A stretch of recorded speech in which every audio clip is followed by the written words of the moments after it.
আসসালামু আলাইকুম। আশা করি সবাই ভালো আছেন। আজকে একটু সেনসিটিভ বিষয় নিয়ে কথা বলবো। সেটা হচ্ছে আমাদের অনেকেরই বগলের নিচে বা কুঁচকির নিচে কালো দাগ হয়ে যায়। তো এইগুলো নিয়ে অনেকে অস্বস্তিতে থাকেন। কিভাবে এগুলো আসলে রিমুভ করা যায় সে বিষয়ে আজকে আমরা কথা বলবো।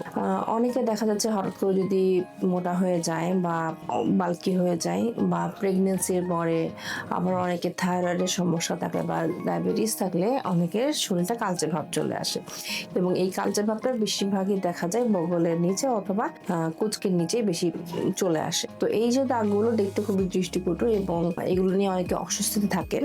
যারা মহিলারা স্লিভলেস ড্রেস পরেন তারা দেখা যাচ্ছে বগলে কালো দাগের জন্য অনেক সময় এই ধরনের ড্রেস পরতে পারেন না। তো আসলে এটা কিভাবে রিমুভ করা যায় সে বিষয়ে আজকে আমরা কথা বলবো। যাদের এরকম কালচে ভাব পড়ে গেছে তারা অনেক ক্ষেত্রেই আমাদের অনেক রকমের বাজারে যে ক্রিম পাওয়া যায়, হোয়াইটেনিং ক্রিম বা লাইটেনিং ক্রিম, সেগুলো ব্যবহার করে থাকে। তো এগুলো অনেকাংশে দেখা যাচ্ছে কাজ করে না এবং সাময়িকভাবে কিছুটা উজ্জ্বল ভাব দেখা দিলেও এগুলো স্থায়ী কোনো সমাধান না। তো আমরা ফার্স্টেই বলে থাকি যাদের এরকম কালচে ভাব চলে এসেছে তার আগে একটু হরমোন টেস্ট করে দেখবেন যে আপনাদের শরীরে হরমোনগুলো ঠিক আছে কিনা, এবং যারা একটু বাল্কি হয়ে গেছেন তাদেরকে ওয়েট কমালে অনেকাংশে এই ধরনের যে দাগগুলো সেগুলো কমে আসে। তো এছাড়া যারা পাশাপাশি কিছু প্রসিডিউর নিতে চাচ্ছেন বা কোনো ধরনের কোনো জিনিস ইউজ করতে চাচ্ছেন তারা কেমিক্যাল পিল অথবা লেজারের মাধ্যমে এই জিনিসগুলো আপনারা দাগটা কমাতে পারেন।